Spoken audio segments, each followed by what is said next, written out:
Slow down on Monday, not a sound. On Wednesday, yeah, might get loud. On Friday, but on Saturday, we paint the town. What's up, everybody? This is RobLive. I'm here in our brand new, beautiful studio built by my boy Jimbo. I'm also with one of my favorite people for my day ones. This is Nas, Big Nas, aka Big Daddy, aka Nasty Nas. What's up, Nas? What's going on, Rob? So I'm excited. This is our Friendsgiving episode. Every year we try to do a Friendsgiving like the Wednesday before Thanksgiving, and it's really a good time to reconnect. But this whole episode is going to revolve around this idea of friendship, valuing friendship, building friendship, investing in friendship. So I want to start from a real pivotal moment for all of us, and that was the funeral of a dear friend. Rest in peace, Jesse Serta. We were at Jesse's funeral, what is it, Nas? You want to say 5 or 6 years ago? About that time. About 5 or 6 years ago, we're at this funeral, and it's after the funeral. We're at the the reception, right? And it's me, it's Nas. Jimbo, were you there for that? No, I didn't make it. I wasn't able to go. Yeah, Jimbo wasn't there, but you know Jesse. I mean, we're all friends with Jesse, right?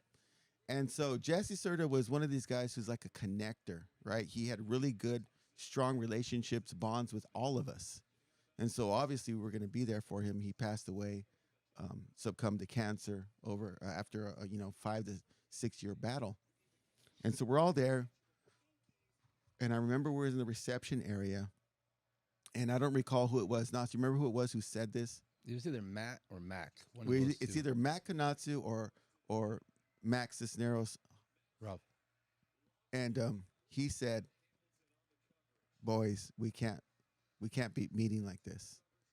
And what he was referencing is this whole idea that the only time we get together is for a funeral, right? And so at that point, there was an existing thread, and it was started, I believe, like the OGs was like Joel Ramirez, Ralph Cisneros. Who else?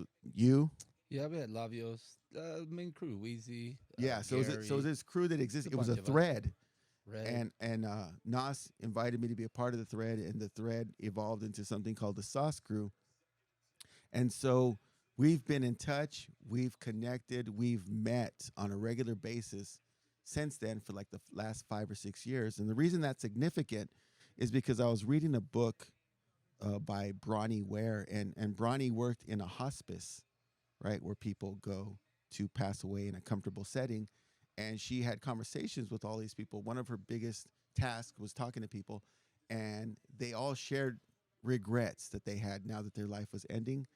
And one of the top 5 regrets was not keeping in touch with their friends. And I want to credit Jim here. Shout out to James Chance, a.k.a. Jimbo, a.k.a. Chance's Production, who's in charge of the Wheels of Steel back there, running everything for us. He has always valued staying connected. You know what I'm talking about, Jim? Yeah, I do. I think it's important. He always reminds us, like, hey, dude, we got to get together. As a matter of fact, if I'm not mistaken, he initiated this Friendsgiving today, right? Last minute. Yeah, it's okay. But the thing is, he's always trying to get us together. He understands the opportunity of the moment and staying connected. And so one of the top 5 regrets, again, as I'm sharing, is not staying in touch with friends. And I've understood the value of that more than anything after high school. And the reason I say after high school is because high school, you're kind of designed to be around each other, right? We just assumed we'd see each other every day. Right, Nas? Yeah, that's just how it is, right? You go to school, you don't know any different. Every day you see your friends and take it for granted. It's not until you get older until you realize it. No, that's the key. He said take it for granted, because it's like you have to be there anyway. And then we go to lunch together, and then you just kind of think that the rest of your life's going to be that way. Then you get to college, and we all go in 20 different directions. Nas was at Fresno State. I was at Allen Hancock Bulldogs. Jimbo was at Jim. Where are you at for? I was a COS. COS. Yeah. He was a COS. What is that? Sequoias. Sequoia Giants. The Giants, right? And so we're all on these separate paths. And I believe Jesse was at Fresno State too, or where'd you go? No, Fresno State with me. So all of us go in these separate directions. Shout out to Stephen Figueroa, London in the house. Steve was at Reedley College, and then he moved to Los Angeles. So we're all on these separate paths, right? And although we stayed connected to a little bit, to some degree, this is 1991, 92, social media is not a thing yet. So for all you young people out there, right, staying connected, having that tool of Facebook or Instagram, Facebook because I'm old, right? But Instagram or Snapchat, having that social media tool to stay connected didn't exist at the time. You had to make a very conscious effort to stay connected. And to their credit, these guys did. I lived in Sunnyvale. Nas, Jim would come visit. I was at in Santa Clarita. They'd come visit. Right? No matter where I was, these guys would make the time to come see me. And if I'm not mistaken, Nas, the reason I know Jim is because you introduced us. Is that correct? Yeah, with Julie, right? Yeah, we all came together. So the thing with Jim is he was the enemy to begin with because he was from Arosi High. Pororo. Right. Shout out to Jimbo. Shout out to what are your Arosi boys? All my boys, man. Give them a shout out. Jesse Yeah, shout out to Stuart, Renato, Jacob, Robert, Andy. all those guys, man. Yeah. Yeah. So I have beef with Andy, by the way. I haven't talked to Andy Bueno, years. where are you? No, I love him, but I love him now. But at the time, I had beef with Andy because my senior year. Right. I'm gonna go back now. Now it's back Football, in the day. you're going back to football. I'm gonna pull my Uncle Rico card. We could have gone to state. No, but we were playing soccer at the time, and Andy was on the Arosi squad, and I didn't know him at the time, and they killed us 6-1, knocked us out of the playoffs, killed all my dreams of having a Valley Championship ring, which I never got. Thank you, Andy. Appreciate that. But he ended up being one of Jim's best friends growing up, and so I reconnected with Andy later in life because of Jim and Willie Alvarado. Shout out to Willie. But just this idea of staying connected over the years, right? Through children, through marriage, through all these landmarks, it's been so important to me, so valuable. And if there's any regrets I have at this point in my life, were those gaps. Nas, you remember this? Jim, you remember this? Those times when we weren't connected? It was about a 3 to 5 year gap. Give or take. I mean, but that's just part of life. When you look back at it, the blessing is that we made it back. So see, Nas is so forgiving about it. I beat myself up all the time about why did I stop calling? Why did I stop texting? Other people more important than us. Then you remember. We came back. You see how he throws it at me? Hey. Oh it man. Is. Priorities change, right? You And get see- humbled and- by reality. See, this is one of the things that you love and hate about Nas is he's unfiltered. You know, That was filtered. I resent that. That was No filtered. censor. he said they forgot about us. But Jimbo, anyway, am I lying? No. we're gonna fast forward to right now. As soon as kids come involved, you're No. Now he's here and he's got no friends. So now he's remembering those He's a that he loner. started with, right? Sounds all dramatic the way he's painting this. See the way they're picture of okay. This is what they're fantasy. referencing. Now we got reality. They're referencing the fact that I had left to the Central Coast, which is Santa Maria, Hancock Bulldogs, and then I was at Menlo, right, Menlo College Oaks, and then you guys would visit periodically. But it wasn't until I think that we had that house in Sunnyvale, we had the Halloween parties that these guys would come up and visit, and Jesse would come as well. But then after that, I think right after marriage, maybe, or after the kids, there was like a 5-year gap where we weren't connected at all. No, me and Jim always stay connected. Yeah, we You do. were No, the no, only I'm one. talking about. Yeah, you're the only you were a one. loner because you left. No, he Yeah, had you see that? priorities. I'm telling Yeah, you, he you had see that? other people. Wow. So they're When, dumb. when you're out of town, it's hard to Out of connect. sight, out of mind. Yeah, Right? exactly. We Hey, were the ones visiting. Yeah, all him. of us. Yeah, you and We went I, to Willie, and Vegas. a We few went of to us. L.A. We went to San Francisco. Where were you, Rob?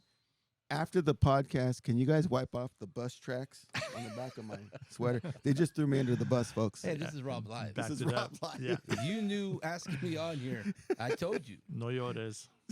No, I love it. Yeah, so these guys, you know, they're very humbling, by the way. They keep it real, but they've known me for so long. And my point is, Michael Irving, you guys, you know, the receiver for the Cowboys, he brought this up and he said, you need to have friends that keep you grounded, right? And definitely these guys do their job beyond. Like they watch the Rob Live episodes. Don't And let you Jimbo the other forget. day, he was like, bro, you ain't even talking to the camera. No.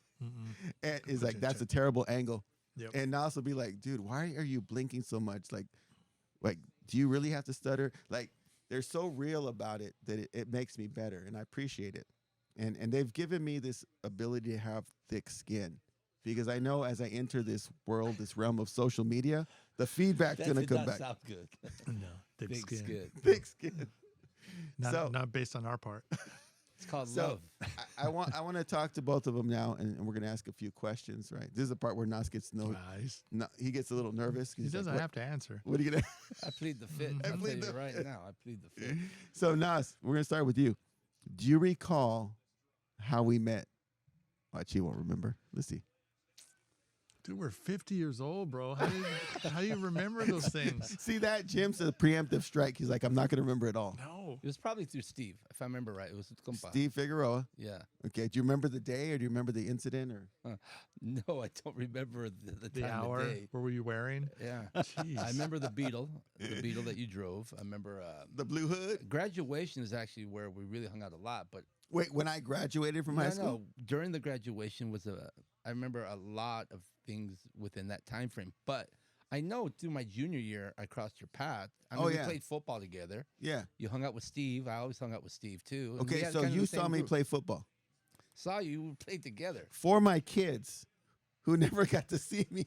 No. Okay. Look, you're For the fast. You're RobLive fast. fans, was I any good? No, you're good. You're good. Did you hear that?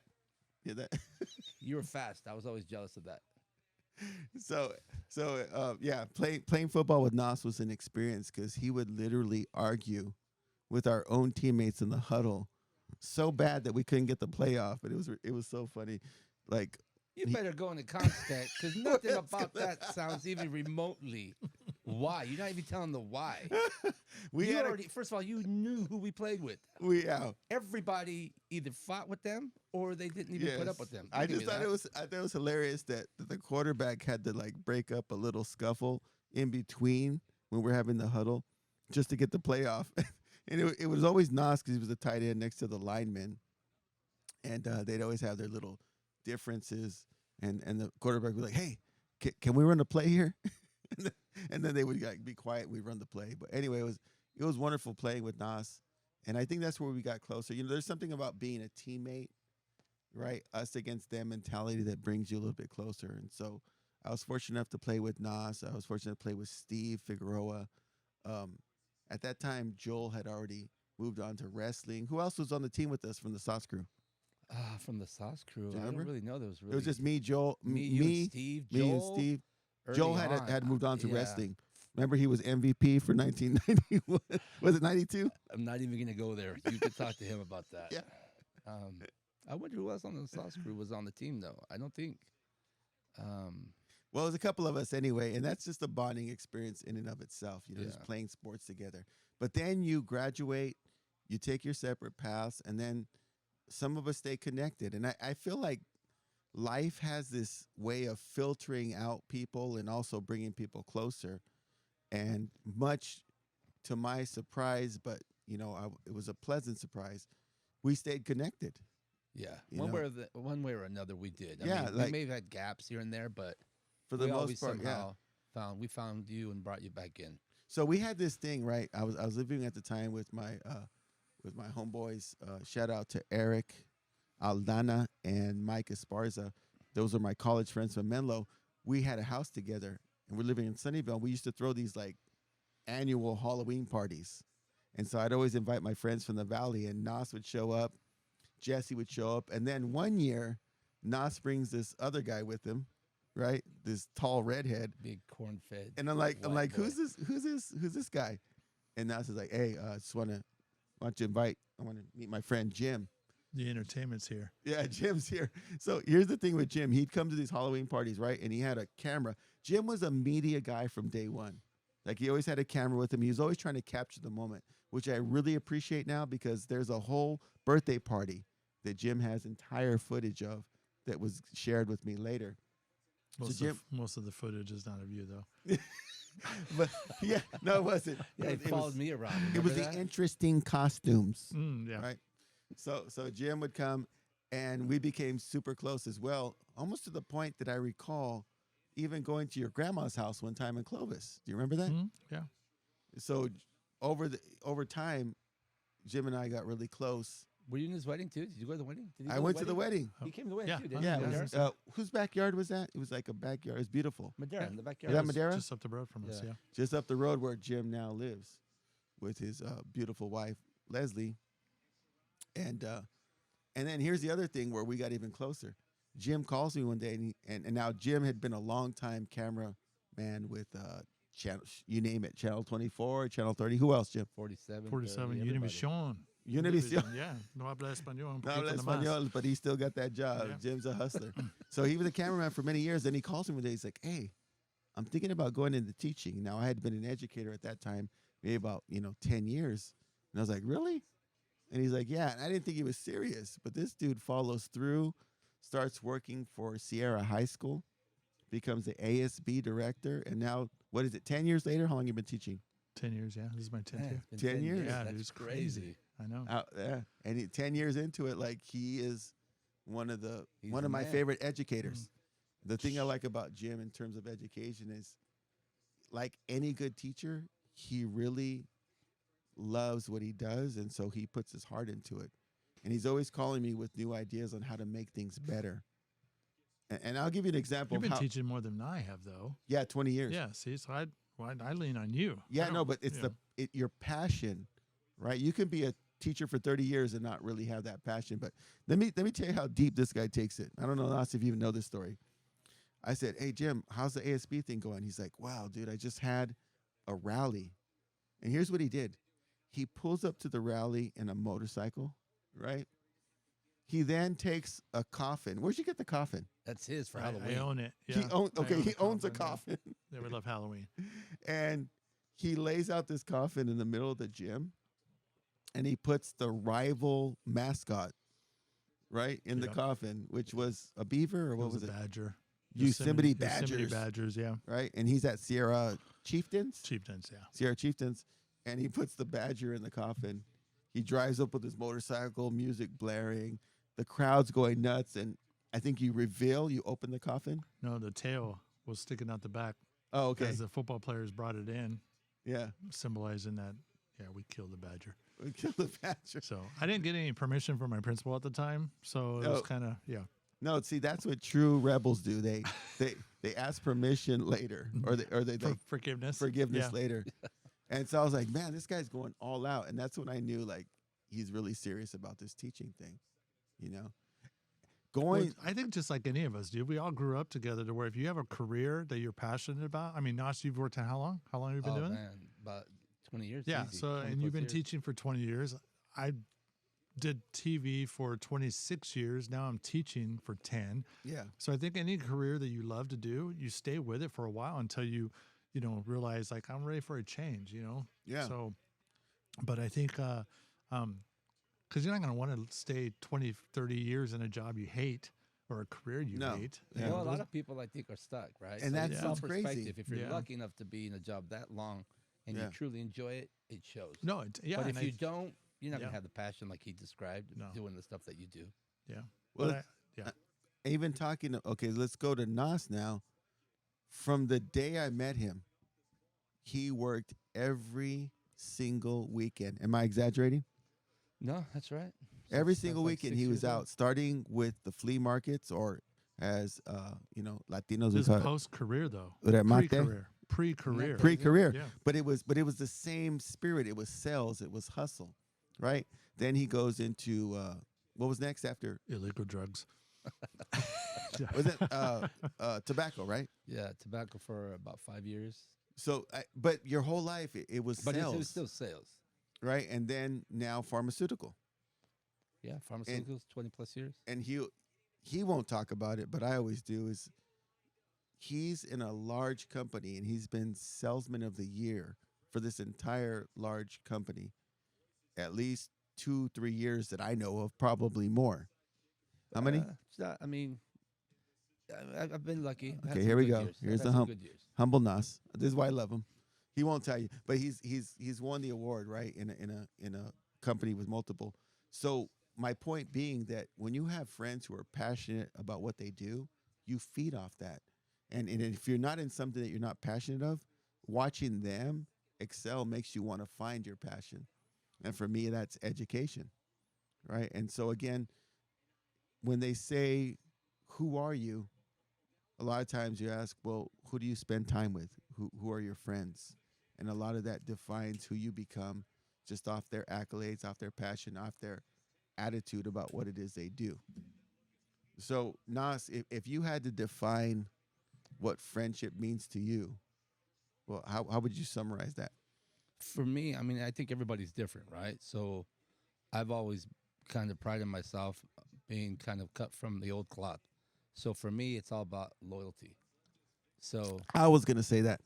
so it's not about being right or being wrong or being good or being bad. It's like you said, the cliche is you are who you hang out with, right? You hear your parents telling you, oh, as a child, don't hang out with them, they're bad influences. And as a kid, you grow up thinking differently, right? You kind of find your own friendships. Yeah, and, your and you dad can't never define spoke it. to me. Yeah, you were one of the only ones allowed in my house, so I don't know why you keep saying that. He never spoke to me. His dad loved me. I know. Thanks for rubbing that Yeah, in, no That's Jim. another Yeah. story. That's another story. But yeah, I think Loyalty, yeah. When you peel the onion, for me at least, it's loyalty. So with that though, I have high expectations. So if you are one of the ones I do classify as a friend, you will have shown me when I've been wrong and right that you backed me up. Now everybody's different on what they classify as a real friend, right? Yeah. And we've all experienced those friendships that you thought were true friends until you probably had something come up and then they were nowhere to be found, right? So just for me, Yeah. you guys have been with me 30 plus years for a reason, right? You've been with me when I've been good, bad, all the above. So it's been that loyalty that's really stood out for me personally. I was gonna say that about you. No, Nas always like whenever I compliment him, he's always like, "Is that really a compliment?" Right? Because he feels like they're backhanded. But here's what I've always said about Nas, and I don't know. You guys can take this any way you want. I've always said that if I had to bury a body, How is that even going to make anything look good? Like, can you not use a different example? it's just the one I You're think killing of. me. It's just an Your compliments are murdering me. Literally. no. But what I'm saying Jim, is for like the love of God, I- help me yeah, out yeah. here, bro. I know. if I was in deep trouble, this is the first phone call I'm making. Stick with the death now. It's too late And now. now- Dead body. You're gonna make it. Try And to now sound here's the PG. thing. You know, if I had a body, Nas would be the guy that would be like, "No questions asked. Let's handle the problem." That's not true. Yeah, If but the something body, you illegal, could use I the will body not- as a metaphor towards like if someone you need to bail out of jail. Like who would bail you out of jail? Yeah. Like who would See? stand up behind your back for a fight? You know, who would Jim said it so much yeah, better. I know. Yeah, I know. Like So by a We're gonna long edit. We're gonna shot. edit this, right? by so- a long shot. but I mean, I Thank you, think Jimbo. that's what it really comes down to is who, like you said, who you surround yourself with influences how you portray yourself, how you are. If you hang out with a bunch of thugs and thieves and whatever, you're going to become a thug and a thief. So You know, true. if you hang out around a bunch of successful business people and entrepreneurs, you're going to want to thrive and be that type of person. I remember back in the day when I was in college, but I remember, going to college, you're thinking about, oh man, I need to find out the first party and, place I'm going to, hang out with. I'm going to meet people. The people I was meeting were studying.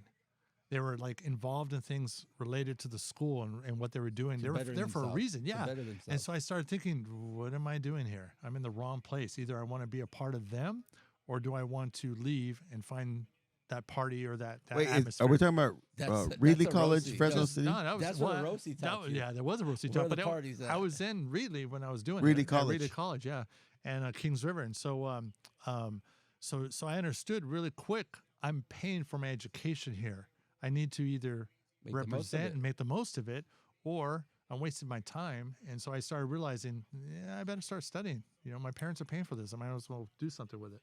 So here's the thing about college that I don't know if you guys, I know he has a story, but the thing that here's where I tripped out, right? In high school, if you get up and leave class, right, the teacher will question you. There's a hall monitor. There's consequences, right?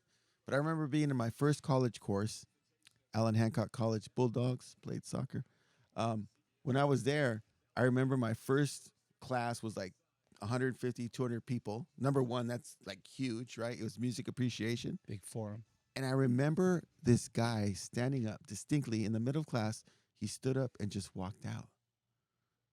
Here I am looking at the teacher. Like, is the teacher going to say something? He just kind of glanced at him briefly and continued on with the lecture. Yeah. And it was at that moment that it hit me. It's like, oh my God, I can get up and leave at any time.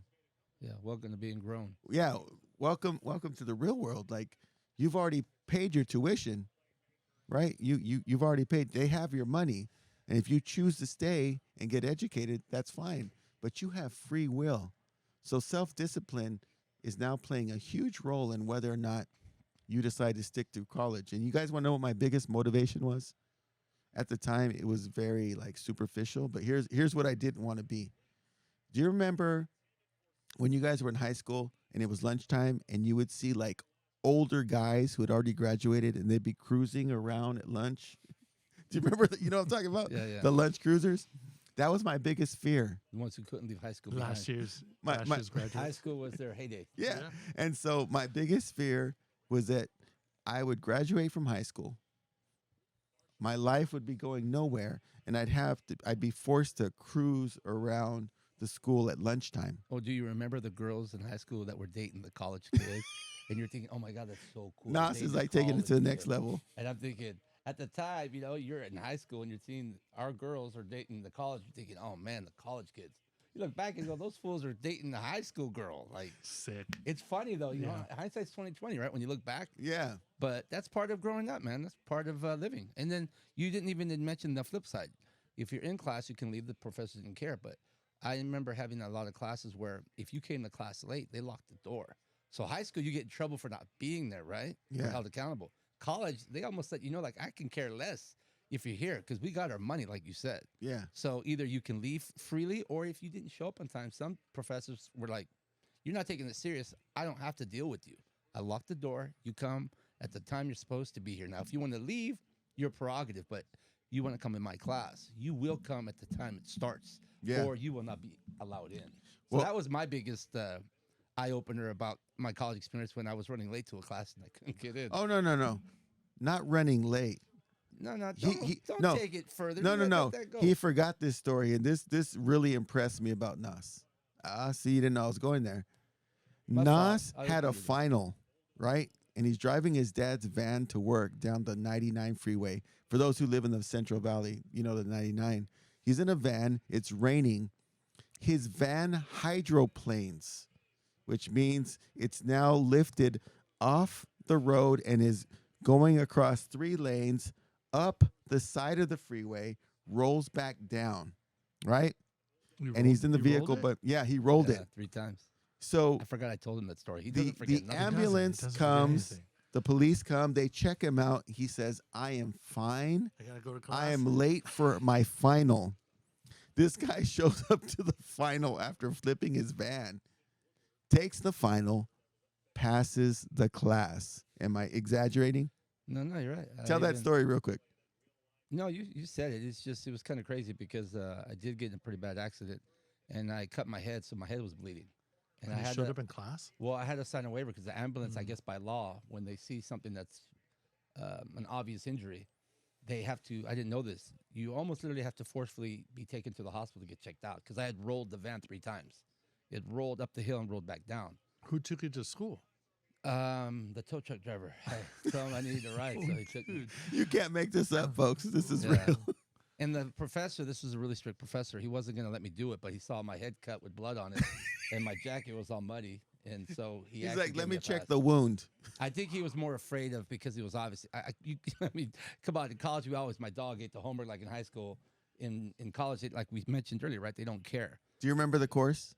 Yeah, economics extremely difficult. And this was the final, right? Yeah, and a really tough teacher. But had I not been in the, in the condition I was, he was not the type of professor that would allow me to take it. But I don't know if you call it lucky because I got in a car accident, but I was lucky to be allowed to take it. But I told you that a long time ago. Yeah, I when can't you believe told that. me, well, no, that's a memorable story. When you show up after a car accident and you still go to class and pass your final, that's a level of dedication. No, I that don't- wasn't a teacher or a class you want to retake. So the whole semester, I was thinking, there's no way I can deal with this professor a whole another semester. But So yeah, okay, silver lining. I mean, the blessing was I was okay, and I got to take the test. yeah. Now let's talk about this. I was at your graduation. Do you recall this? Yeah, you made me a cake. I need to get that picture. Like I made a cake. I had long Goldilocks hair down to here, curly. I know you can't picture it now, but at the time I had it. He came to my graduation at Menlo College, Yep. and I think if I recall, he was with my brother, and they both picked me up and threw me in the pool. Is that right? Yeah. Now, Jim, your graduation was Fresno City, or where'd you end up at? No, See what? I ended up not graduating and got into the career that I wanted to be into. And so, but then I went back to get my teaching credential after. Okay, so you yeah. you started at COS, Yeah, and I went And to then Kings went to- River. and then how did you get into the camera business? So I actually jumped into an internship with Channel 47 years ago, like 20, almost 30 years ago. yeah. And then just trained myself on the job training with internships and everything. I did internships with PBS and Channel 18, and then just luck of the draw. Back then, you didn't have to have college credit. A lot easier, huh? Yeah, it was so easy. It's just who you knew and what you know, you know, Yeah. that type of thing. Network. So I wasn't getting college credit by interning at those places. They just happened to have an intern program that I signed up for, and then all of a sudden they had a part-time position, and here I am. So just jumped into it. But Jimbo's badass at what he does, though. That's why he was able Dude, to I- kind of 26 years, man. You don't do that by accident. No, and so I tell the kids all the time, you got to be passionate. If you really love doing it and Yeah. you do it right. But I remember editing VHS to VHS back when I was in high school, Man, dude. you are I was- aging Dang, yourself, he bro. said Yeah. he said beta tapes. No, VHS. Yeah. But I was using Walkman. cassettes to add the music, all mono. I had my whole living room set up like a studio trying to edit. And then I Dang. made my first school video yearbook in high school in 91. And so 20 years later, I was selling that. And then all of a sudden I just posted it up online. And so, yeah. So here's what I remember about Jim back in the day, and this is where like blew my mind. So Jim would have these parties, right? And he was a cameraman, so he knew all the like anchors and different personalities that were on television. And so I would attend his parties. Sometimes we'd be at Nas's condo or we'd be at Jim's apartment, and he'd have all these like TV personalities there. And so I'm looking at these people and it's like, oh yeah, that's cool. His name is Raj. Her name is, I can't remember. It started with an X. Who was the girl with the X? Xavier? No. What was the name of the one that found my tea bag? I thought it was weed. that was and just, well, I got to leave. Jim. Ziamara. Wasn't there a Remember him? He Ziamara? lost himself. Zamora. Zamora. Okay, so I remember Yeah, Raj. he thought it was marijuana. Yeah, remember? It He was said, "Jim, I tea. gotta leave." Yeah, no, he thought What it was was. his name again? Oh, He was an anchor. Yeah, it was. He was a sportscaster. I forgot his name. But, So anyway, I mean, yeah. Jim would have all these people, right? And we'd go to these parties and hang out with them and, you know, whatever. Now, fast forward 3, 5, 6 years later, these people have climbed the corporate ladder, so to speak, for television, and they're like Big anchors. shots. They're Yeah. big shots. And I'm like, okay, I remember her from that party. I remember him from this party. The two that stood out to me is I remember Raj Mathai ended up in the Bay Area. Dude, he's network now. Yeah, and I was saw him living on I was TV the other living day. in the Bay Is he Area. really? Yeah, he's network. I He's thought he huge. fell off. He's huge, man. He was just on something the other day for the Kuwait, the war and stuff. He was doing stuff over there. Really? Yeah. and Yeah, he, you never know. And not then Kuwait. Talking about Gaza. Yeah. and then is it Zamara? How do you pronounce your name? I'm trying to remember if it was Zamora. Well, there's Sochi. There was a Sochi. No, it girl wasn't from Xochitl. Keep yeah. going. Zamara's. I don't remember, dude. I don't remember her. It was like an X or a Z name. Dude, Oh, he's Zara. had so I'm many. talking about Zara. Zara Baletta. Yeah, Zara. And then That's a good friend of mine. I left for college. Yeah. And then when I came back, I believe she was an anchor somewhere. Yeah. So she's over. Well, she was last time I talked to her. She was Yeah. over at Valley Children's. But no, all of us hung out. We're all young. You know, Yeah, and Fresno's- young. And then I got to see the progression of their careers. Yeah. Which was awesome. Fresno's market is around 55, and so to start off in Fresno and to go into a bigger market is pretty common. So it's like It's a stepping stone, right? It's a stepping stone. it's a big because we're so imagine New York is number 1, Mm-hmm. LA is number 2, Chicago's 4 or 5, Sacramento was 21, and Fresno's Wow. 55. Yeah. So the Sacramento's more, the that higher high? up you go on the ladder, all the way up to 101. exposure, right? Yeah, and less money. And no, the lower number on the bracket is higher exposure. So you want to go to New York, it's number one in the, in That's the what I meant. network. So yeah, it's everyone wants to go, and then eventually you want to settle down where you're at. So we had some people that came in that were originally from LA, and LA is number 2 in the market. So you really want to fight and try to get in back into your hometown, and but it's really hard in a number 2 network. But when you go network, that's huge, you know. So there were several anchors that or reporters that I worked with that all of a sudden are covering DC stories, and you would see them on CBS Evening News or on NBC and stuff like that. So yeah, it's kind of cool to see them, but then you know them from back in the day, and you're like, oh yeah, that's the one that got in trouble for whatever, you know. So I can't believe Raj is network, man. We know too much about him. And Raj, yeah, he's done really well. So yeah. Good for him, man. Yeah. Good for him. Yeah, and so you don't realize it at the time, right? And so you're at this party, Jim's party, or Nas's condo, and you see all these people, and now it's inspiring to watch their career progression as well. And so getting back to friendship, yeah, you started on this whole funeral thing, and then you totally went on a little tangent. Yeah, way off. what was I talking about? That's nothing like him, though. No, I know, right? So getting back to this friendship thing, though, we've gone through several landmarks in life together, right? Now we all, at this point now, have children, right? I have the 4. Jim, you have 2. 2, yeah. Nas has 3. And now the friendship still exists, but now there's these additional roles, husband and father. And so the conversations have changed over the years, because when we first started hanging out, it was like, hey, where's the next party? Or how you doing in football and whatever. And now today's conversations are like, so how's fatherhood, right? How's marriage? And so for me, it's really like important to have that support system where we can relate on a certain level, because we're at the certain stages in life. Everyone in this room now, we can all recall back to having our first child and being in the hospital and holding our child for the first time and talking about that, right? We can talk about the struggles. And for me, one of the biggest things is knowing that I'm not alone in the struggle, because I'll say to Nas, hey, Nas, my boy's off the chain. And he'll be like, oh, really? I've been there for like 3 months, you know, and he'll give me some advice on that. You know, I don't think we ever talked about like the whole diaper changing or anything like that, but we've definitely talked about hitting those different stages, going from daddy's girl to now being a teenager, right? And the progression of it all. And to me, that's the beauty of a long-term relationship. And here's what's strange about it to me. You have these friends now, right, that you met once you were in your career, once you've established. And so they have this certain perception of you that is not including the childhood or the teen years. And so it's exclusive to, oh, I've known Nas for the last 10 years. Well, Nas has been a polished professional for the last 10 years. You asked me, when did I meet Nas? He was a young, easy, a young 9-year-old easy.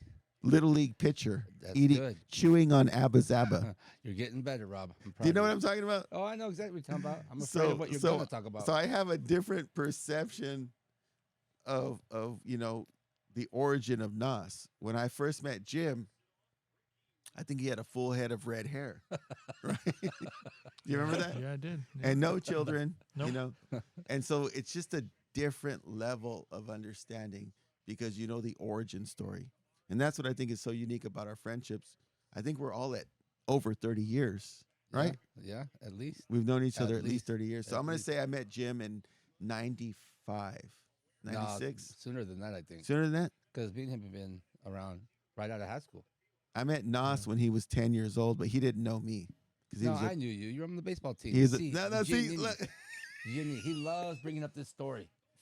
Loves bringing up the story. I was on the All-Star team at Dinuba, and Nas was on the All-Star team, but I didn't play in Dinuba. My brother got me on the team somehow, and I happened to be talented enough to play shortstop.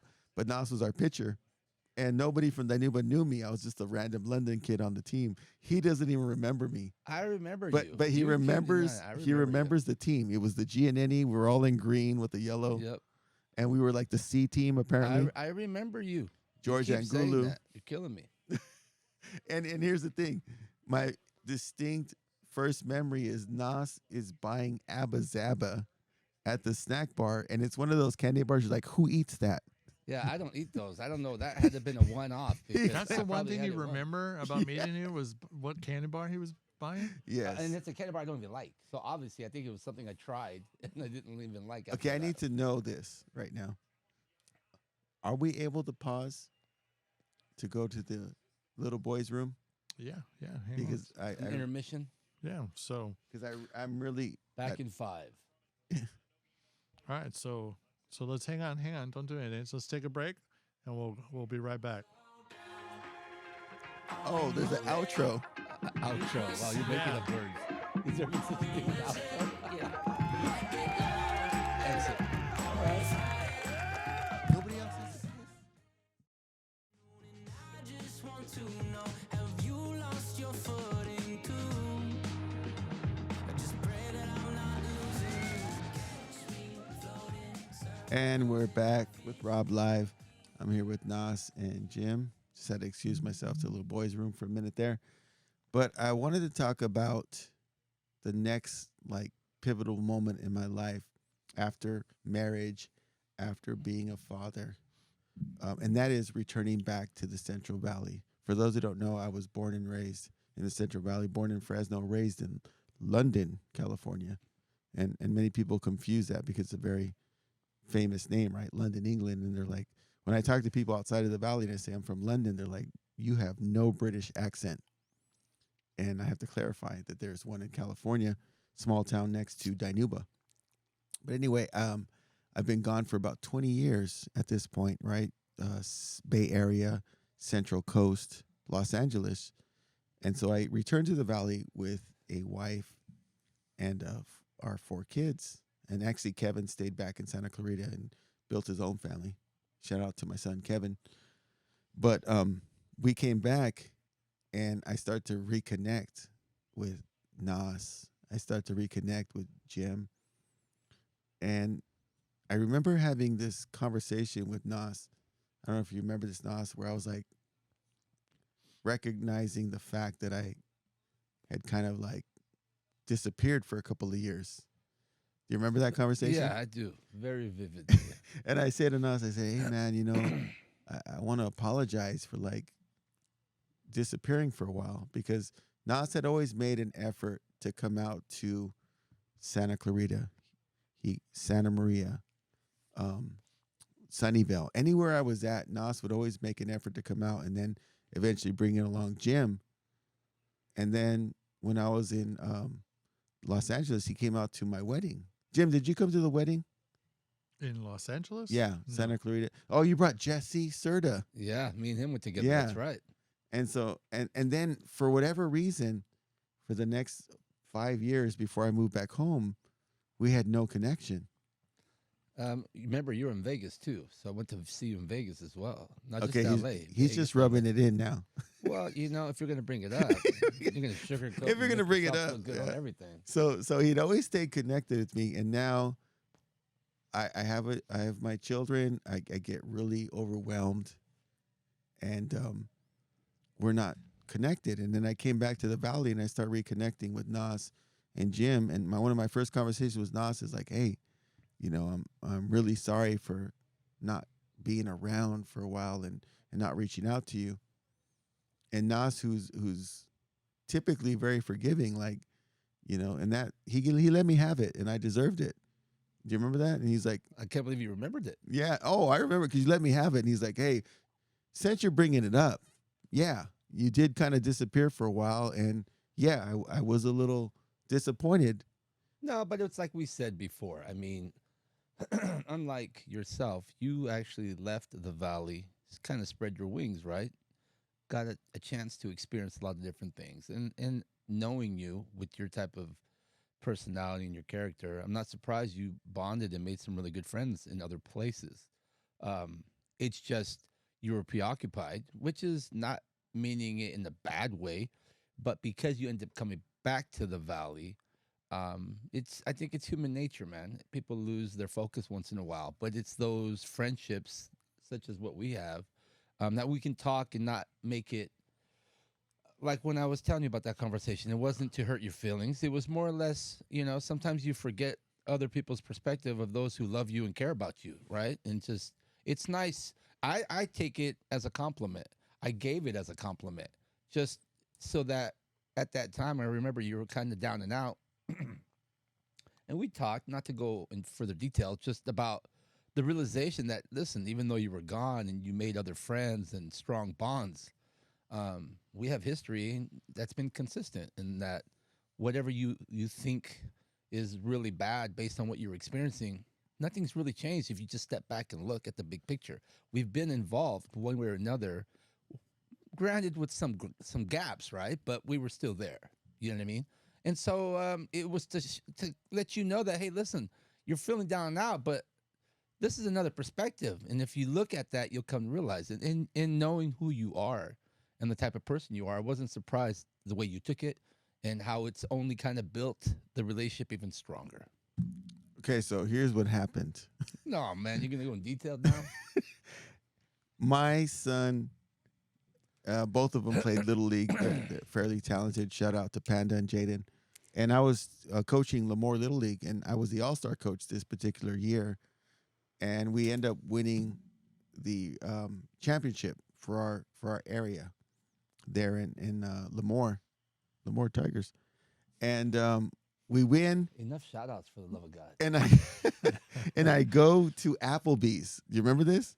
I was at Applebee's, and I realized in that moment I had no one to have a drink with, because I had been so disconnected. Yes, I forgot about that. I was so disconnected from everybody. It was like I had friends. Then he tries to call me, hey, what are you doing? Yeah. When he's a loner. No. You It know? wasn't just Nas. I Applebee's. called. I said, I hope you're there by yourself for the next 2 days. I called Nas. I called Jim. I called a lot of guys that were now in the Central Valley. And I realized, hey, I hadn't invested in them over the last 3 or 4 years. So although we were Jimbo, friends. He was buzzing, and he was all, oh, where's my friends? The I was pity dying. call. I was Pity dying. call. He was literally like, by myself. I go, you know what? I don't want to hear this. If he was at Applebee's and not at a club or anything, that was like, Don't want to be. Oh, and yeah, I so enjoyed that. I remember sitting at the bar at Applebee's, and I had my favorite drink. For those who don't know, I used to serve as a waiter at Applebee's in Las Vegas. Shout out to Nellis Boulevard. Do you remember that? Nellis Boulevard in Vegas? I was at Applebee's. Hard to forget that one. We'll leave that alone.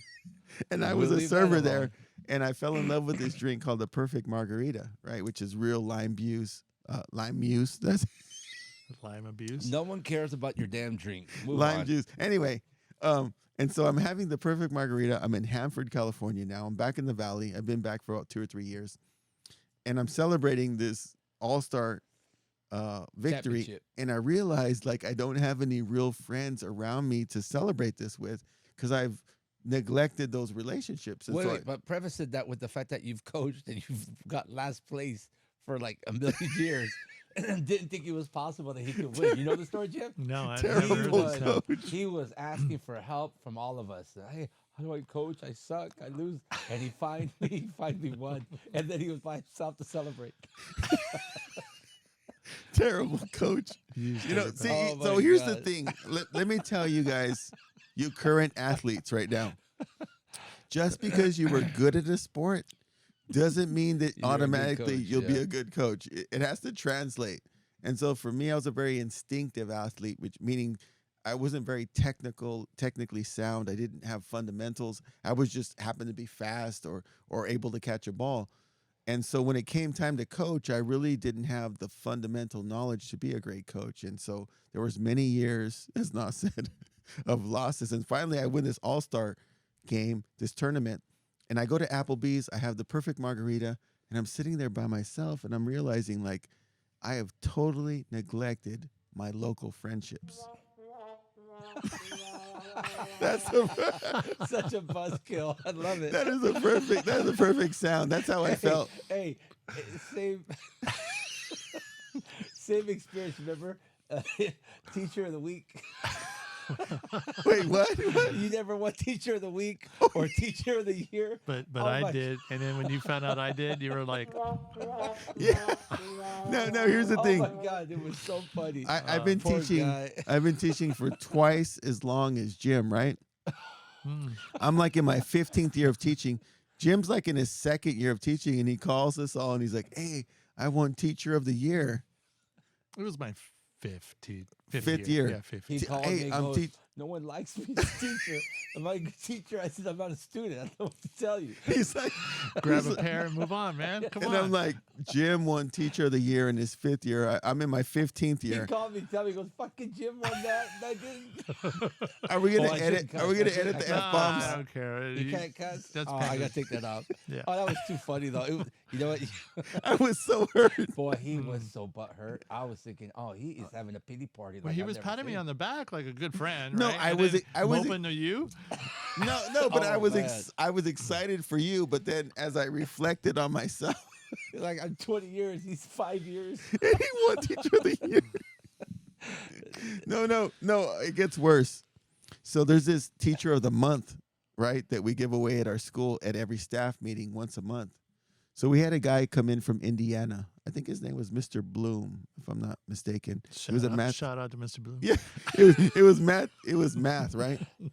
This guy's been there for like 3 months, and guess what? He won teacher of the month. Teacher of the month.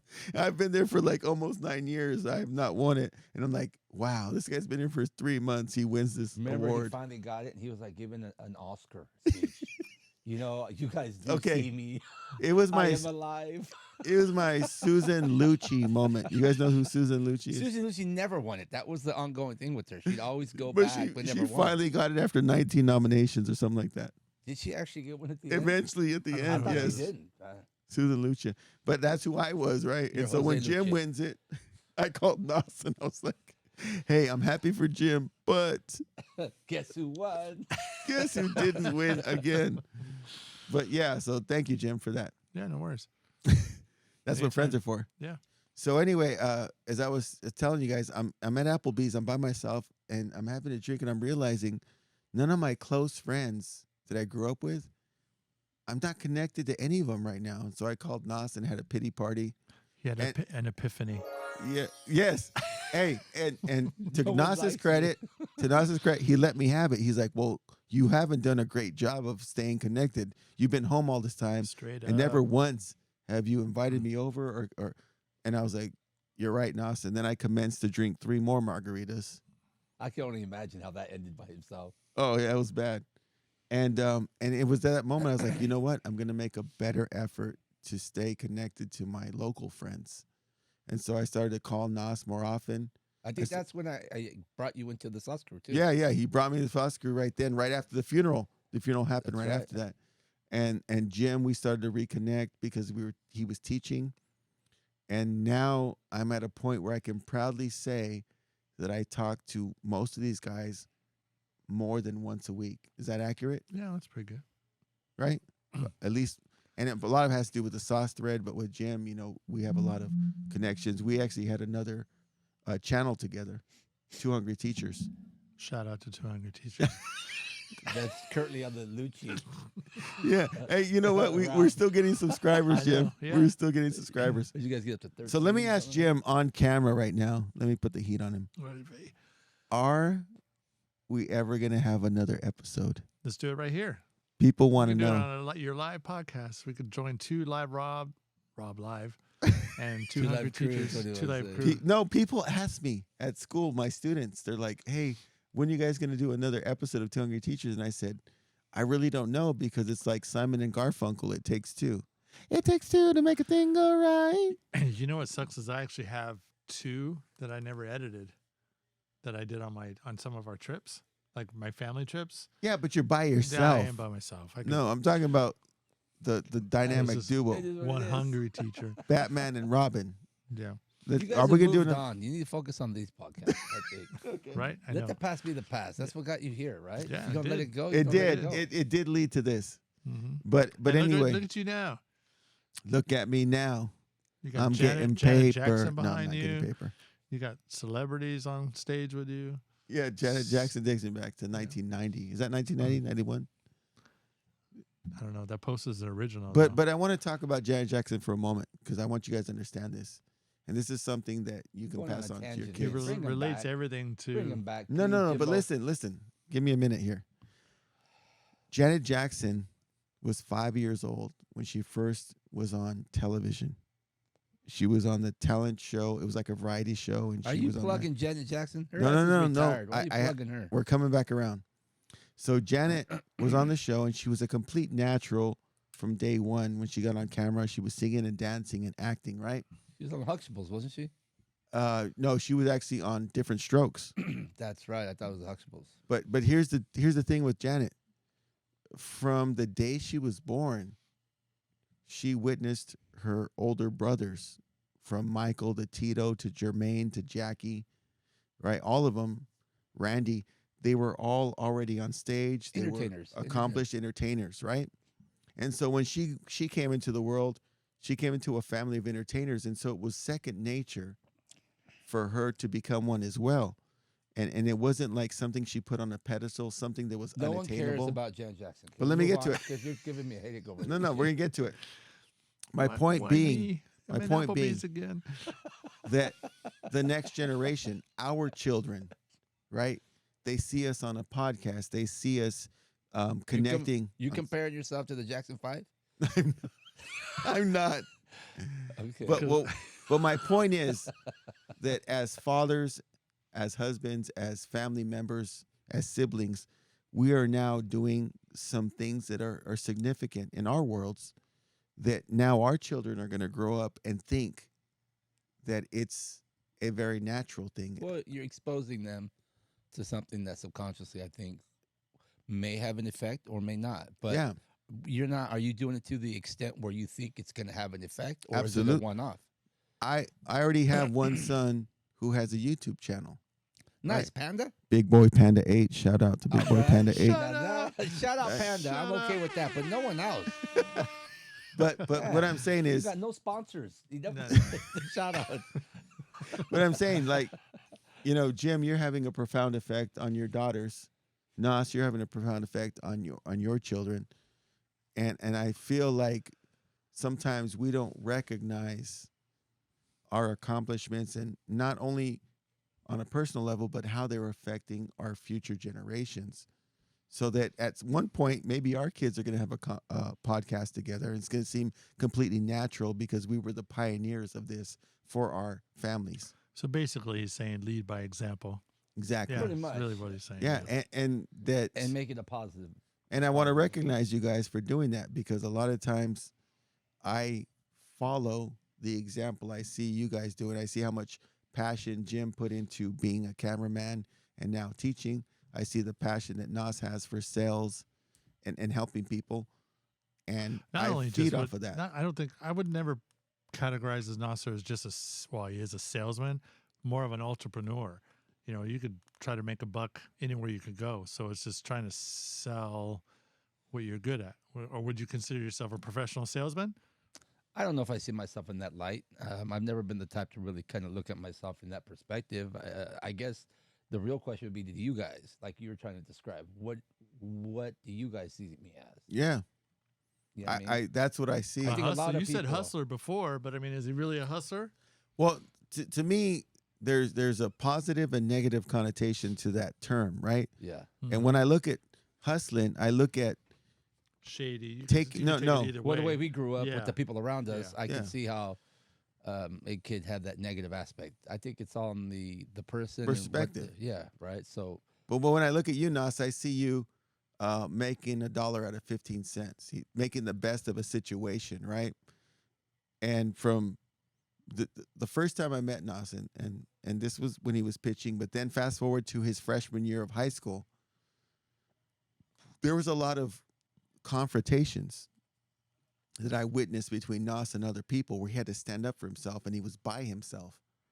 And I respected that because he never backed down to anybody, and I was like, man, this dude's by himself. These guys are going after him. They're ganging up on him. And I remember him standing up for himself on multiple occasions, whether it was on the football field, whether it was in the back alleys at lunch. And I admired that because I was like, this guy's by himself. And yet he stands as if he's with a group of people. And then when it was my turn and I was all alone, I kind of like modeled that and said, hey, you know, I gotta be strong enough to stand up for myself and say something. And the thing that Nas doesn't talk about a lot, because, you know, it's not like a fun thing, is the amount of discrimination you went through being one of only, what, 2 Palestinians in Dinuba? Yeah, but I was around a lot of minorities, so I think we all related. So I was around a lot of people, and you can speak from this being from London, and although Oh, he's going to throw London in there. well, I'm just saying, you know, we grew up in the same environment, right? And if you see somebody that you don't know, but you're witnessing it, I think it's a different angle to actually see someone else experiencing something that you lived yourself. And I think that's one of the things that probably bonded us as well with a lot of the people that, like Jim, a white boy growing up in Orosi, he's a minority in that generalization. If you look at the majority in that city compared to himself, I think that's one of the things that we can all relate to, at least when I try to look at the different personalities and the different backgrounds that we all share.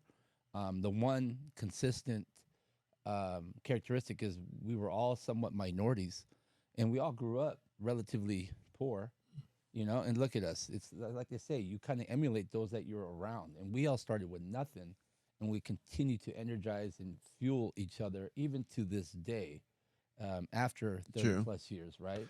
So I think that's probably one perspective, but I think it's because of our environment, right? Like it's a cycle, a combination of the cycle, your upbringing. I think there's a lot of factors you take into it, but I think we can all relate. It's funny that you say that we all grew up poor. I don't think any of us would have considered ourselves poor because we didn't know any different. Exactly. So, and then when you say we're successful, we don't know any difference because we're all successful. Okay, wait, but you can't say Good that point. without sharing your ice cream story. Yeah. You got to tell the ice cream well, story. Yeah, your dad. Without- That's but you right. know, it's going That's back. my favorite Jim But story. it's funny. You made a comment about him growing up and having to defend himself as a minority and stuff. But I think your dad, and I know your dad well enough to know, but your dad was always there making you guys work the store, work those things where you had to put you had a roof, food, clothing on your back. Yeah. Then your dad was consistent on all you guys to make sure you guys put your part in instead of freeloading and realizing that nothing's for free. Oh, my work ethic is 1,000% because of my dad. I mean, like you said, though, and you made a really No good weekends point, off. though. Well, he made a really good point, though. Some of my happiest memories are the time when what we didn't realize we didn't have as much as what we didn't have, right? Because we were around everyone else who was in the same category, right? We all, when we did cross paths, Rob, we related. You're from London, you're from Dinuba, you're from Orosi, but none of us really had silver spoons, right? Yeah. And we didn't feel poor because we didn't know anything different, right? But as you grow, hindsight's always 20/20, right? So when we reflect, it's such a blessing to have all the stories and all the memories we have, right? Only because we are where we are today, though, right? It's a different story. Remember, it's all perspective. So I can only imagine some people who were at that same starting point as we were. But just like you said, you didn't want to be that guy that came back driving around high school after high school. But I wanna be how that many guy. of those people do we know, though? Yeah. There's more so that are like that than are not, I hate to say, right? Oh, yeah. Especially Orosi, Dinuba, the same Well, type of city. I think that's one thing that would put Orosi on the map, or Cutler or whatever, is when you get out of Dinuba or New London or whatever, and you become successful, as a whole have always said, remember where you came from. Don't ever think that you're better off now. You think we could actually Yes. forget it? I mean, the No. way we were brought up, like your ice cream story. Yeah. Wait, me he working didn't tell every the week. story I have a yet. story, but Yeah. But so my story was Willie lived across the street from me, kind of catty corner. I know you can't see me, but he lived kind of catty corner from me. We grew up together. There was a whole That's bunch of Willie us on the block. Alvarado, part of Willie the South Alvarado, Crew, yeah. one of our buddies that we grew up with. Shout out to Big Willie. Alvarado, yeah. Willie style. AKA Skippy. Yeah. So Family ties. so I grew up with him my whole life since we were 5. We were friends since we were 5. So one of the things that was really interesting is his parents worked in the fields in the morning, and then when they got out of school, they went back. So it was really perspective. I understood work really quickly, growing up around him. on how to make a living and supporting your family. And so there was one time we had an ice cream truck that would come through town, come through our streets every now and then. And Willie's dad, who worked in the fields, pulled out some money and gave the kids. He had how many sons? 1, 2, 3, 4. 4 kids. Mhm. All of them gave him $1 to go get an ice cream. I run across the street because I want to be part of the group. Hey, Dad, can I have some ice cream? Can I get $1 for an ice cream? So he handed me $1, and he said, "Yeah, go ahead." Just being a typical supportive dad, whatever. But as I'm getting my ice cream and I'm starting to lick it and hang out with Willie, and Do you recall what you picked out? yes, Was it a drumstick? It was a push-up. It was. Why does that even matter? I know. He goes details. Details. It's all about baby. details. It's all in the details. So yeah, but he's gonna so- linger off. So Bring yeah, him back. well, so I was pushing up, Push up. eating my ice cream, and I look over and Willie goes, "What's your dad doing?" And my dad had pulled out my mom's car and his truck out of the garage, and he whistles over at me and he says, "When you're done with that ice cream, you're gonna wash both these cars." And I looked at him and I go, "Right now?" And he goes, "Yeah." And he goes, "Who paid for that ice cream?" He goes, "It wasn't free." And I was like, my heart sunk. My stomach was just like, oh my gosh, now I have to do chores. And he goes, that $1 had to be worked for, and you're going to work off that $1.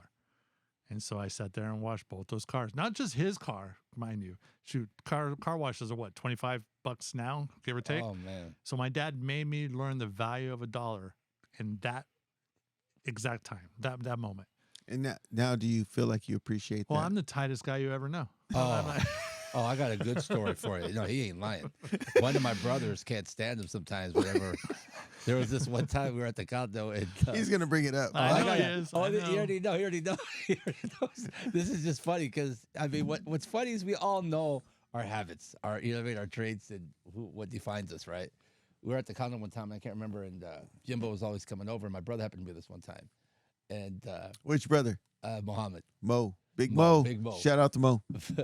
So Jimbo would call me, "Hey, you at the condo?" I go, "Yeah." He goes, "I'm coming through." And my brother at the time was like, "Hey, I'm thirsty. You got nothing in the fridge. Tell him to bring me a soda." So I go, "Hey, Jim, bring me a soda." He's like, "Okay." He shows up, and now the way we grew up, right? To see how good his memory is. What type of soda did you bring me? Dr. Thunder. No. No, the type of soda? Yeah, Bonnie Hubbard. Remember that? No, I don't. Oh my God, my brother looked at that. He said, "Buddy, huh?" And he goes, he brought me Bonnie Hubbard, and she was like, "You don't have to He drink just it." said cola. Yeah, cola. There's the generic drinks at the time, like 18 cents or something. But my brother was so disgusted. He was like, "He brought you Nas. He brought you." No, I told him to bring you a drink. Brought you a Bonnie Hubbard. And he was thinking, oh, from that day on, he goes, he brought a 19-cent soda or a quarter. I can't remember what it was, but it was Bonnie. It's like a generic soda. And he could not let go of that. He Oh, could my not let gosh. go of that. I said, and I, of course, was telling him it's not a big deal. It's a drink. Like, enjoy it. Nope. He goes, who buys Bonnie Hubbard soda? Like your parents buy it. You have no choice. You're at the house. It's in the cupboards. You're going to drink what you get. I actually don't remember that at all. What? No. Because he had his apartment and I had my condo, and we were always together almost every day. Yeah. So he knew like we'd always go out and eat and we'd treat each Yeah. other and whatnot. And he was disgusted. He goes, oh, no. I know you ain't buy him no Bonnie Hubbard soda. But that wasn't Mo. That was Yasa. No, it was Mo. Oh, it was Mo. It Oh, was Mo. yeah, I like Oh, Mo. Yasa would have No. thrown Yeah, it back no. at you. He would have said, I don't want that. I remember. I wouldn't have bought him a soda. Yeah, you wouldn't even want soda. I remember- If I was for him, you wouldn't Yeah, even buy no, it. I know. Do you remember being at his apartment? His foosball. No. His He made foosball. He Oh, made no, he's- tater- did he make made tater tater tot tots? casserole. tater tot casserole. He couldn't be more white, right? And he grew up in Hiroshi, but he had that bloodline that he just could not disconnect from. Tater tot That's what I casserole. loved. Everybody kept true to their, But it's their funny background. is you all ate it. You all ate it. Not complaining. He Yeah, complained. no. I love tater No, tots. he likes it. I That love was tater hilarious. tots. That's why I never heard of it. You see, I love tater tots. No, he does it. Yeah. No, you all eat it. So. Oh, I ate it. Look, We you did. and me, we have some good history, Jimbo. Oh, yeah. No, heck yeah. You know what I mean? We've never really complained about nothing. No, I don't think we ever fought. I don't think No, that's seriously, right. Seriously, I've never I never said, stopped "F to think you, about no, that. we're done." I beg to differ. No. You know what? I never really stopped to think Never. about that. I beg to differ. Hated you to have a love you, story love to of hate men him. fighting? Yeah, I do. No, when? You're making You this stuff better not up. be bringing up some There's a BS. there's a small town in Nevada. No. We're not going there. We're not going there. No, that's Small different. town in Nevada. Oh, see, before we started, what did we say? He was going to try He's to go gonna there. go No, dark. I He's didn't. gonna go dark. Yeah. No, I'm No, just we're- saying. yeah. You've No, had your you're right. differences. You're right. That Thank you. doesn't count. That doesn't count. That definitely doesn't count. But But no, you're right, Jimbo. I mean, outside, like, I don't think we've ever really had No, I've outside had more those fi- 2 years of silence. I've had more fights with Willie living across the street from him. Oh, And then we throw down and we're like, all right, we're friends tomorrow. But Oh, no, yeah. I don't think you But and I you- have ever but you know hated what? each other. Yeah. Okay, here's the thing about Jim that I've always admired, and even more so as we get older. Most of his disappointment with friends has been about not staying connected. yeah. I'll give him It's that. never been about people's emotional, mistakes or more emotional. decisions. It's always been like, why are we not getting together more often? That's I what think you that- guys have been mad at me about? No, that's what No. you Yeah, are upset 100%. about. Your hang up is most, 100%. but you know what? It's mainly his Erosi friends, not his Danuba friends. Yes. But you know, that, so. Okay, so hold on. Andy Bueno, Yeah. Jacob. Stewart, Jacob what? Rubicaba, Rubicaba, Stuart Renato, Castillo. Yeah, all, Yeah. all my boys. Renato. Yeah. Who else? No, Jesse Mendez. Jesse all Mendez. the Erosi crew. There's a whole bunch of them. So Eloy Gonzalez, there's Eloy. a whole bunch. Yeah. So All the Rossi boys, if you guys can just do me a favor and give a little text to Jim, show him some love. He The misses pin- you guys Because they dearly. actually get together. They Rossi don't reach Cardinals, out. please. Yeah, they all They get reach together. out. They Yeah. just don't reach out But to you know you. what? Someone made a comment to me a long time, and I remember telling Willie made this Hey, comment a make long that time noise. ago. Make that noise. Yeah. Wonk, wonk, wonk. Yeah. Shut up. So, but you know, Willie made this comment a long time ago that Even Willie's called to the meetings and you're not. no, yes, yeah. Well, they all live in the same town. Oh, that's When how you're you're- going to when justify you're- it? yeah, That's how you're going to yeah. justify it? Puro No, Vaisa. no, but here's my The excuse. Oval. You stop calling me to tell me you're going to do it. Let me choose whether I go an hour drive or not. That would have been the argument I would have stated Yep. right now. So but that's my argument. It's like you stopped inviting, and their argument was you never came anyways. You didn't? No, I was. there Were was you always flaking something- a lot? No, there was something going on or whatever. But it's Okay, like. But my so- cousin used to always so say it this. isn't their fault. It It's your takes fault. it takes it's your two. fault. So it takes two to make a phone call. It takes two to make So a thing one go has to right. receive it, one has to dial it, right? So same ways.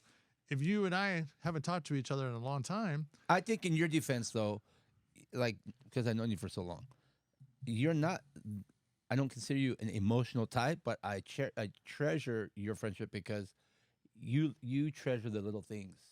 detail. Yeah, like I do. So, Sentimental. I'm so very my point sentimental. is, that's your crew from Erosi. So Sure. if I know that, not being from Erosi, I hang out more with how do they Danuba not? people Yeah, than I do that's what I'm Aroosi gonna people. say. Yeah. That's Yeah. to your credit. Yeah. Your boys that you grew up with, even before I got to know you, they know who you are. Sure, yeah. So to your defense, sorry, Rosie, I'm going to back up Jimbo on this. They know how you are. I would have assumed the effort should be a little bit more forthright from them Mhm. because although it does take two to call and whatnot, Sure, yeah.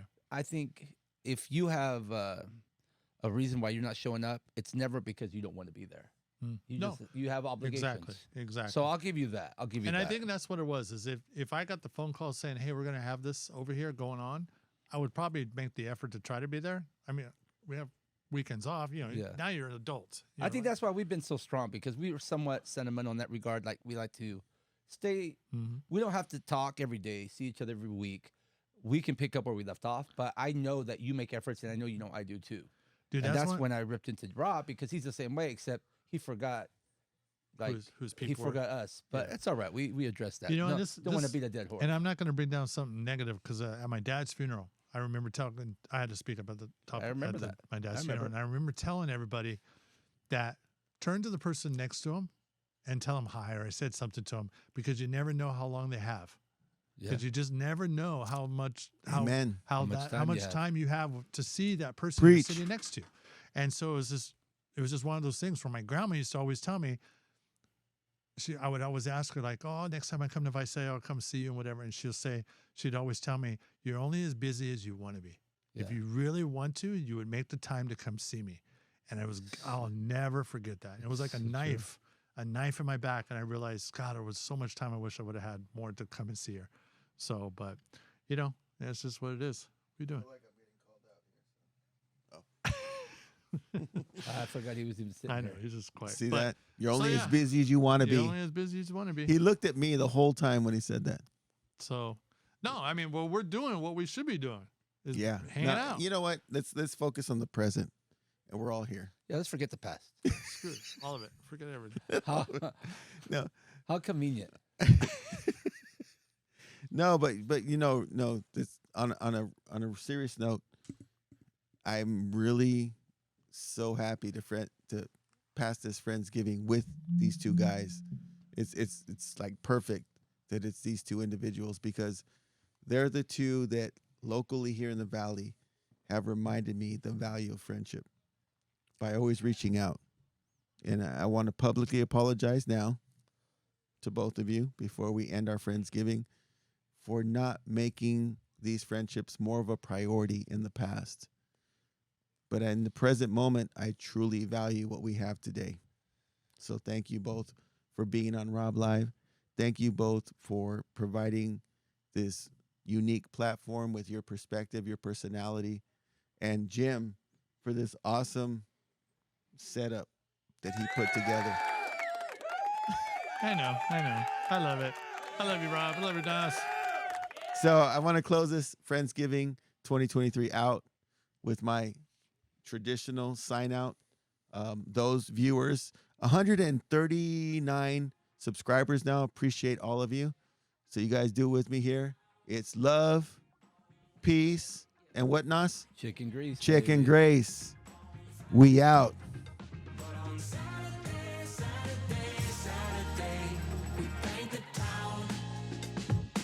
Lose my sense of time.